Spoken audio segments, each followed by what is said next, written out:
Good day everyone and welcome to Exile News. The weekly show brings you all the important news and information on Path of Exile. Starting the week with some fan art highlight competitions, and well, it's obviously a lot of fan art, it's pretty good and there's more where they came from, so definitely check it out if you're interested, and check the main thread out if you wanna see more. This one is awesome, for example. Anyway, there's also a speedrunning season or kind of an event that's pretty much organized by Brittley, and well, sadly, there's a good part, which is the fact that it's racing season, meaning there's one type of race every week for 6 weeks, and basically it focuses on a single endpoint. For example, week 2 is the Val Oversoul, and you can do it whenever you want, so I'm sure there's a way to track your progress so that you cannot say fake things, but the point is that you can do this thing whenever you want, so you don't really have a time constraint and you can play the way you prefer. The thing is, it's already past 2 weeks, so there's only 4 weeks left. You can still start and everything. Just check the link here for all of the informations.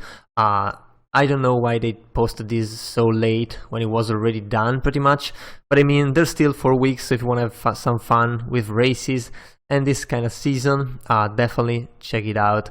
Also, we got the patch notes preview and the patch note itself later on, where basically GGG added the increased monster area effect modifier to be used in private leagues, which actually was pretty surprising that wasn't there yet, but I mean, now it is, and maybe they might add something like escalating monster damage or something like added from Ultimatums directly, so that will make leagues completely unplayable and pretty fun to watch probably, unless everyone is going to go Searing Bonds like the old Nemesis days.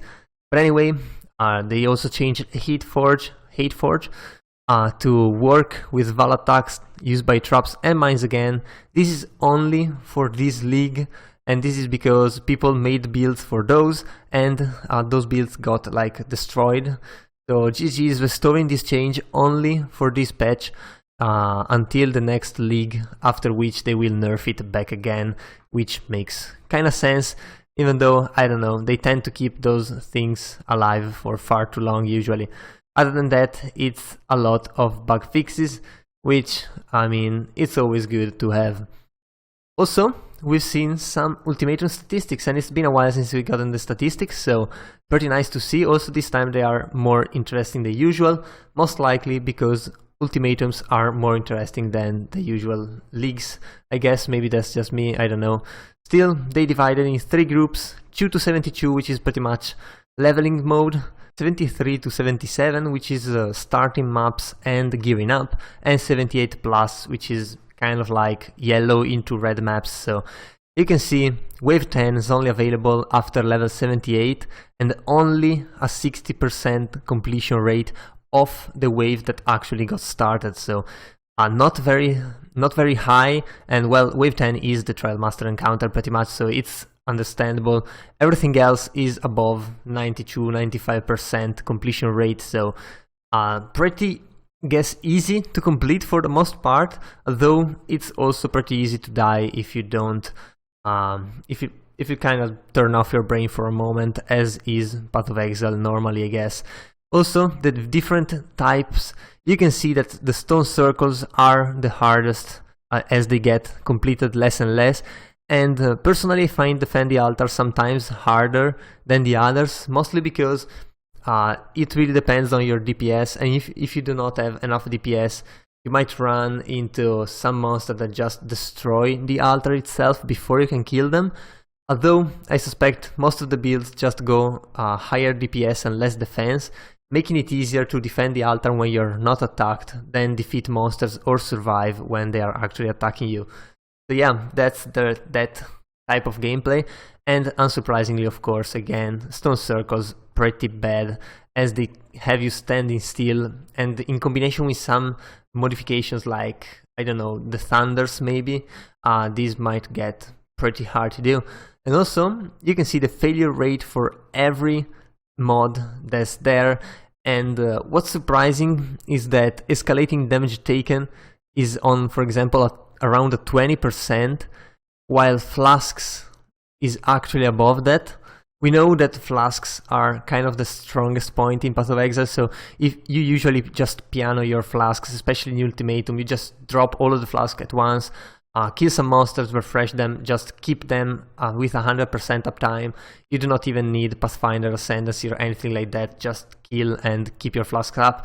So having only one of those definitely limits your defenses especially, and that is what ultimately kills you very often. Also, less cooldown recovery apparently is really strong. This is probably because a lot of people uses Flame Dash to move around, or Blink Arrow to move around, or normal dash to move around, so increasing cooldowns on those might actually limit your mobility. To be honest, I just use a Quartz Flask and run through everything. Although if you do not have block and you only have evasion, that is a very risky thing to do, so not recommended. Another very incredible thing, to be honest, is the Stormcaller at 3 runes has a very high percentage of failure rate, and I mean that probably is because compared, or if you put it in very high level maps with escalating damage mods, these runes will probably just deal a lot of damage. If you have a minus max map with these runes, that is definitely a recipe for death. So also, surprisingly enough, the totems of Costly Potency and Costly Might are pretty low. I guess I thought these would deal a lot of damage actually, but apparently they don't really do that much damage, although they do more of that in the previous levels. Another quite interesting thing is that out of all the Trial Master encounters generated, 64% were not even started, and this means that you either didn't get to wave 10 or you bailed out before because you got a nice item, and that is quite interesting considering the fact that most people complain that you don't see enough Trial Masters in the map, but apparently GGG, during their investigation, found out that those players are often not even playing through to wave 10, failing the encounter, or just not starting it. So that is pretty crazy. Although we now see that in the best case scenario to find a Trial Master is 1 in 50 maps, on average is probably 1 in 140. So yeah, I mean, it's definitely not common. Other than that, you have to do all of the ultimatums, because when the ultimatum is spawned, like at the beginning, before you even started, everything is already in order. So it is already decided if it's gonna be a wave 10 with Trial Masters, it is already decided if it's gonna drop a mirror on a Sade wave. So if you just ignore it because it is a stone circle, you might just be missing out on a Trial Master. So that is how it's going. Also, apparently, the fail rate of ultimatums, inscribed ultimatums, is increasingly higher, although it doesn't get much higher, above like 22% on average. That is in line with everything else, and I mean it's higher on the 72 to or 73 to 77 bracket, because obviously you are trying things while not having gears yet, so it's unsurprising.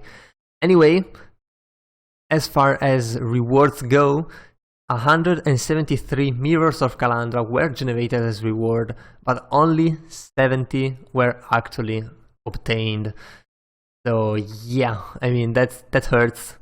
And out of the 403 headhunters, only 164 were actually received. So it's pretty much around 40% of the generated rewards that were received, which is also quite interesting. And well, hopefully people who didn't get a mirror didn't even get to see it, otherwise that would hurt quite a lot. Also, what we got is another game mechanics question and answer. This is part 2.